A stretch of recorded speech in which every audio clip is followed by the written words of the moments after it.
Welcome to the show. Today, making roast on the grill.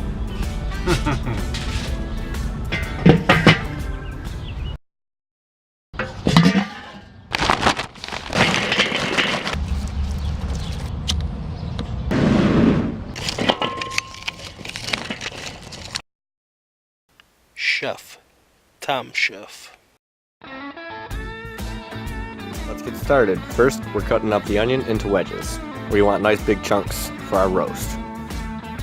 Next, we'll cut up the garlic. We're going to cut it up into slivers and little diced up pieces. I'll show you why you want the slivers later. Next, we have the fire going already, so we're going to knock it down and spread it all out for a nice indirect heat. I'm also going to drop a pan of water in here to keep everything nice and moist while it's cooking. Now we can let the grill heat up like an oven and start seasoning the meat. Now we can coat this bad boy in a lot of seasoning salt. Don't be shy, you really want to coat this thing. Next we'll coat it in parsley. Then really rub in some black pepper. Now about those slivered pieces of garlic. We can use our grill fork and just stab into the meat, open a little bit, and start sliding our little slivers in. Just keep going, or not as much as your heart desires.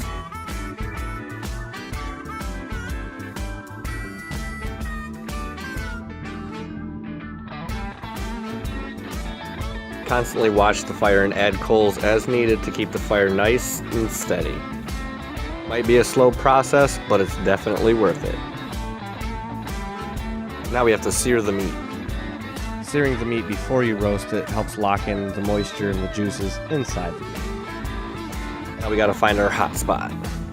Looking around on the coals, notice that nice orange glow, a little hot spot in the coals. That's what we want. Hear that sizzle? You know you're in business. Now just keep flipping it every minute or so to get a nice brown edge on each side.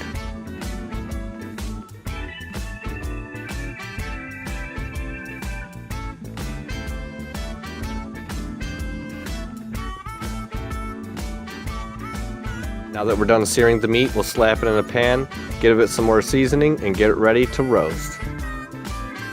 Now to finish off the seasoning for the roast, we'll add some onion soup mix, condensed French onion soup, about 4 cups of water.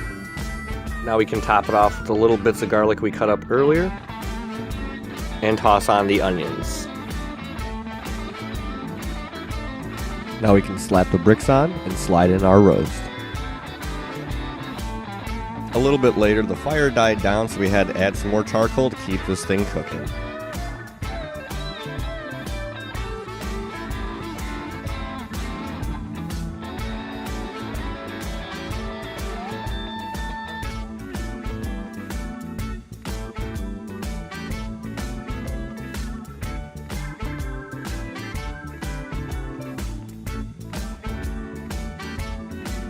Fire's ready again, so we can pop on our bricks and put our roast back on. And we'll add quite a bit more water to keep it even more moist. And you notice me putting tin foil on once in a while, but that's only when the fire's very hot because we don't want the top of this roast to burn or dry out. Yep, time to peel and cut potatoes.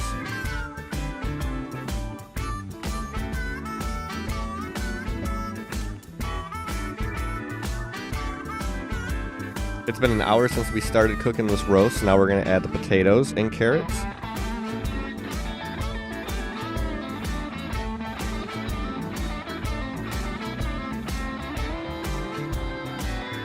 And we'll start basting the meat. Basting your meat is when you're just drawing up the juices from the bottom and squirting it over top to make sure everything stays nice and moist. When grilling, I like to baste the roast about every half an hour to hour.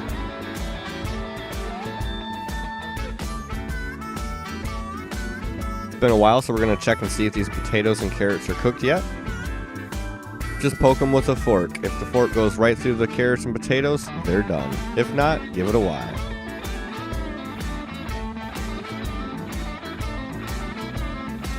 And the fire is dying down again, so we're going to switch it over to the other grill to keep it hot and add some more coal to this one.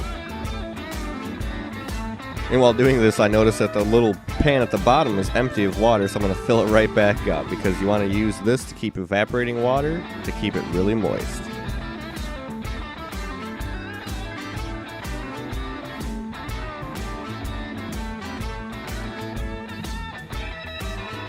been a little bit more than 3 hours, so we're going to check the potatoes and carrots again. I can easily poke through the vegetables, and that roast just wants to fall apart. This thing is done.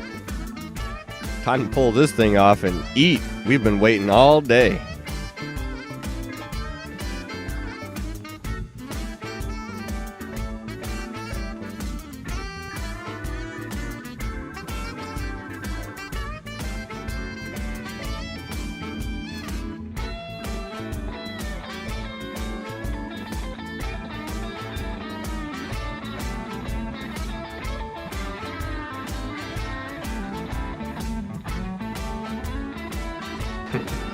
Thanks for watching. We'll see you again next time.